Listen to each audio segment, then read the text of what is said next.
Hello everyone, welcome back. So basically आज के episode में विल बी डिस्कसिंग कि हमने ये क्यों सोचा कि शुभ को हमें न्यूरो फिजिशियन को दिखाना चाहिए, because as you all know वो प्रीटर्म था, बट प्रीटर्म तो बहुत बच्चे होते हैं। सो बेसिकली व्हाट हैपेंड कि हमें इनिशियल डेज में ही प्रॉब्लम फेस करना शुरू कर दिया था। लाइक शुभ फीड नहीं ले पाता था, चेंज ऑफ ड्रेस के टाइम पे बहुत रोता था, वो पूरे टाइम अपना बॉडी स्टिफ रखता था एंड मसाज नहीं करने देता था। सो हमारे पेडिट्रिशियन ने 3rd-4th मंथ में ही शुभ के बोल दिया था कि he needs a physiotherapy. So we being we try to run away from the fact, from the acceptance part. हमने सोचा कि maybe physiotherapy is basically for maybe operation के बाद, स्पाइनल इंजरी के बाद। वी वर नॉट अवेयर कि physiotherapy इतने से बच्चे की भी होती है who is just 2-3 months old. So initial तो हमने वो इग्नोर ही कर दिया, but gradually when Shubh almost turned 1, he was not having neck cold, he was not able to eat anything, we just used to pour in his mouth and he used to swallow. So gradually we started feeling कि there is some catch.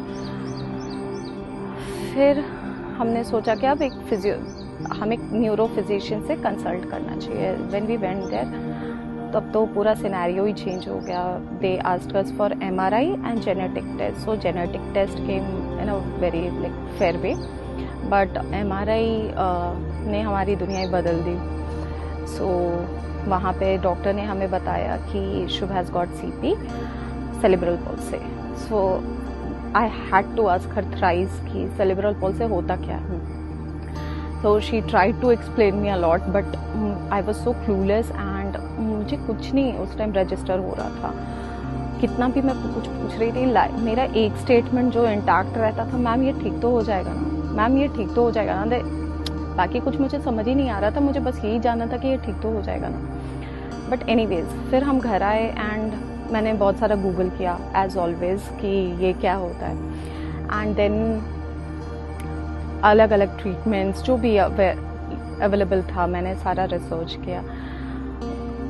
जिसने भी बोल दिया ये Ayurvedic treatment करा लो, ये homeopathy doctor बहुत अच्छा है, हमने सब कुछ किया। एंड रिजल्ट वाज कि मुझे समझ आने लगा कि only physiotherapy and therapies are helping him.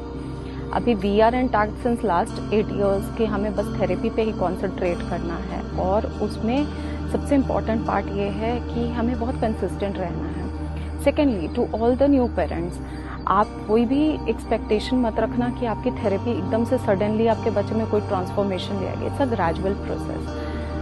And my request to all the parents, specially the new parents जिनके बच्चों को अभी न्यू CP डायग्नोसिस हुआ है, stay strong. If we have an approach towards the child कि हाँ he will be doing fine, with a positive approach अगर हम अपने बच्चे को लेते हैं तो हमारा बच्चा कर लेगा। हाँ, बाकी के जितना नहीं कर पाएगा बट कर लेगा, इतना तो कर लेगा कि they will be self dependent, and I am seeing that change in Shubh now. So don't expect any miracle, it's a gradual process. Stay consistent, stay calm, stay focused, and secondly, never think that you are the only one. There are multiple people. It's just कि हम अपने घर पे रहते तो हमें लगता है हम ही क्यों, why me, और हमें लगता है कि हम ही बस ऐसे हैं, क्योंकि हम अपने आसपास सारे बच्चों को देख रहे हैं जो कि डांस क्लास जा रहे हैं, जो कि ताइक्वांडो कर रहे हैं, जो कि क्रिकेट फुटबॉल खेल रहे हैं। ठीक है, हमारे वाले नहीं खेल रहे हैं, बट ठीक है, हमारी जर्नी अलग है। Just accept it and move on. हम अपने बच्चे पे फोकस करेंगे rather than comparing it with another child. So to all the new parents, stay focused, don't get demotivated. लोग आपको बहुत सारी चीज़ें बोलेंगे, आपको पता है कि आपके बच्चे के लिए बेस्ट डिसीजन मेकर आप हो। और अगर मेरे और शुभ की जर्नी से कोई एक पेरेंट भी मोटिवेट होता है तो it will be like a blessing from God for us. Thank you so much.